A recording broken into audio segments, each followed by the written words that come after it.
Salutations everybody, it is Matty here today, and I am joined by a very special guest. I'm Carrie Patel. I'm a senior narrative designer at Obsidian Entertainment. Carrie, thank you so much for your time. I got a load of questions about The Outer Worlds. I've been very excited for this game. I've covered it since it was just a mere trademark.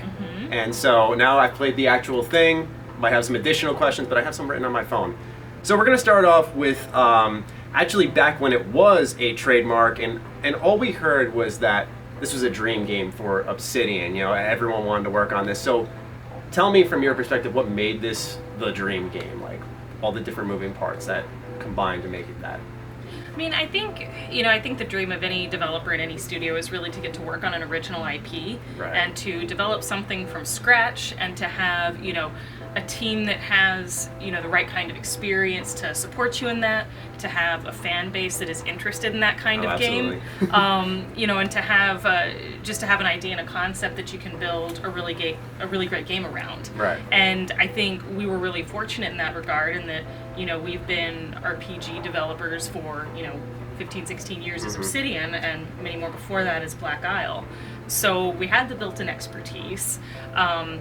And we have obviously a lot of really creative talents and creative minds at Obsidian. And so I think having the opportunity to finally, as we've done with Pillars, but with something new, kind of build our own franchise and say, we know how to make single player-driven, story-focused RPGs like this. Right. And, now we've got the team, and it's at the right time in our studio to go ahead and make something like this. Yeah, because with the acquisition of Microsoft and whatnot, I'm sure there's been a lot going on for you guys. So it's interesting to see all the excitement come from the developers, right? Usually you see, I guess, these standard marketing statements blurting out, but a lot of it is like you, a developer who's worked on the game, really talking about how much you guys dig it. I also want to talk about a common comparison for this game, and quite frankly, I see it in the conversation system, but not so much in the rest of the game. I think it's very much its own thing, but people always assume the comparison to this title is Fallout New Vegas. And I want to know, personally, from your experience, did you draw any inspiration from this game at all? Or was it more like Pillars? So I didn't work on Fallout New Vegas. That was a little bit before my time at Obsidian. Okay. But we do have a lot of people on our team who did. Right. And obviously we have Tim and Leonard and a couple other team members who worked on the original Fallout. Correct. So players will recognize the DNA in, a first-person, semi-open world RPG with FPS elements. But what we really wanted to do with this is branch off and make something new.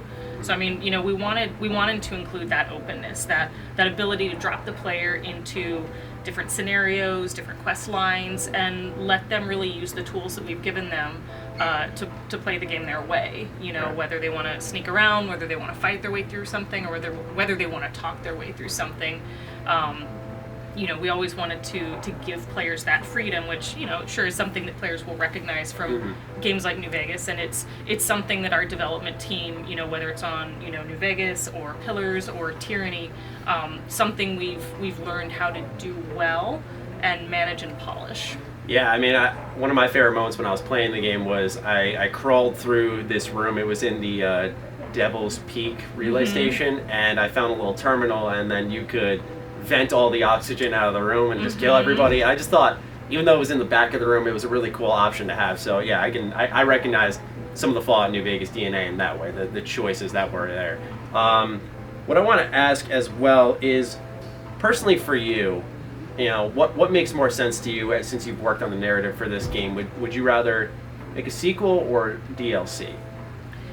I couldn't really speculate. Like, I think right now everyone's just really focused on getting this game finished. Right. But who knows? Okay. All right. Well, closed off.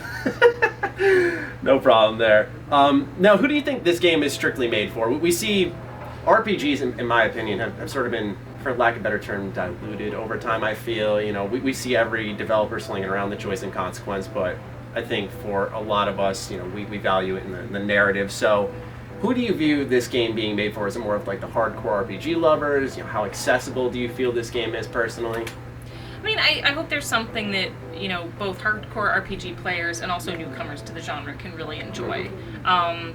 You know, we've really focused on honing our gunplay and making the combat feel really great, so people who enjoy FPS style gameplay and, you know, those mechanics will hopefully find something they enjoy in, you know, more of a combat focused approach. But at the same time, you know, we have elements like tactical time dilation, you know, as well as our dialogue and stealth skills to make other approaches more manageable. I mean, you can complete this game as a pacifist, so... Oh! Yeah. Alright, so that is confirmed now. Okay. That's good. But, you know, so I think it's something where we really do want this to be exciting for people who are hardcore players, who are not new to the genre, who've played games like this before, but we also want it to be fun and accessible for people who are just picking something up like this for the first time. Right. So, let's just say for the first timers, what kind of play style would you suggest then? I would suggest maybe pumping a lot of points into leadership, because that's something that's going to make your companions really useful to you in combat, and it means you won't have to rely on necessarily, you know, on purely your own skills as, you know, as a combatant, as a shooter with melee or whatever. Our companions have some really exciting abilities, and they can really, help even out the playing field for players. Right on. So, what do you personally view as the future of Obsidian now that you have a new IP? You guys are working with Private Division. Is this a series you sort of, and this is not the tie into the sequel discussion, but do you guys view this as kind of just in a sense, a one-off, or is this something you kind of want to stick with, obviously, with future updates and whatnot? I mean, I think we've been very fortunate to be able to develop our own, you know, IPs, first obviously with Pillars and now with this, and with Tyranny as well before that. So, I mean, I think that's been a very exciting opportunity for us and something we can hopefully continue to do. Cool. So, what I want to know from your point of view, you know, you've worked on the narrative a lot.